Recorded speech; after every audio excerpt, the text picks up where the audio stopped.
সফলতা তাদেরই কাছে আসে যারা অসম্ভবকে সম্ভব করার সাহস নেয়। 16 বছর বয়সে ফ্রি খাবারের কুপনের জন্য দাঁড়িয়ে থাকা ছেলেটি মাত্র 20 বছরের মাথায় 20,000 কোটি টাকায় নিজের কোম্পানি একজন বড় ব্যবসায়ীর কাছে বিক্রি করে দেয়। এত অল্প সময়ে এমন অসাধারণ সাফল্য অর্জন করা জন কোমের জন্য অতটা সহজ ছিল না। যে ছেলেটা একসময় ঠিকমতো ইংরেজি বলতে পারতো না, সে ছেলেটাই নিজের মনোবলের সাহায্যে বই পড়ে একাই কোডিং শিখে ফেলে। তারপর ইয়াহু এর মতো অফিসে ইন্টারভিউ দিতে চলে যায়। কিন্তু ইন্টারভিউয়ার তাকে বলে, একজন কলেজ ড্রপ আউট হয়ে তুমি ইয়াহু এর মতো একটা কোম্পানিতে চাকরি করার আশা কিভাবে করো? ইন্টারভিউয়ার জন কোমকে একটা প্রবলেম সলভিং এর কাগজে গিয়ে দিল।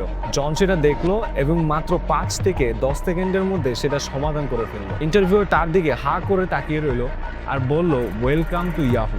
কিন্তু ইয়াহুতে কাজ করে যেন মন ভরছিল না জন কোমের, কারণ শুধু চাকরির জন্য জন্ম হয়নি জন কোমের। তাই বন্ধু ব্রায়ান অ্যাকটনের সাথে মিলে অ্যাপস বানানোর পরিকল্পনা করে এবং ইনভেস্টর খোঁজা শুরু করে। কিন্তু ইনভেস্টর মুখের উপর তাদের প্রপোজাল রিজেক্ট করে দেয়। তাই তারা দিনে 16 থেকে 18 ঘন্টা ক্যাফেতে বসে কোডিং করে। মাত্র 1 মাসের মধ্যে তাদের মেসেজিং অ্যাপ মার্কেটে লঞ্চ করে, যা মাত্র 1 বছরের মধ্যে 1 মিলিয়ন ইউজার হিট করে। ঠিক তখনই একটা ফোন এলো। অপরদিকে মার্ক জুকারবার্গ। কিছুদিন পর ফেসবুক তাদের অ্যাপ কিনে নিল $19 বিলিয়ন, যার নাম হোয়াটসঅ্যাপ।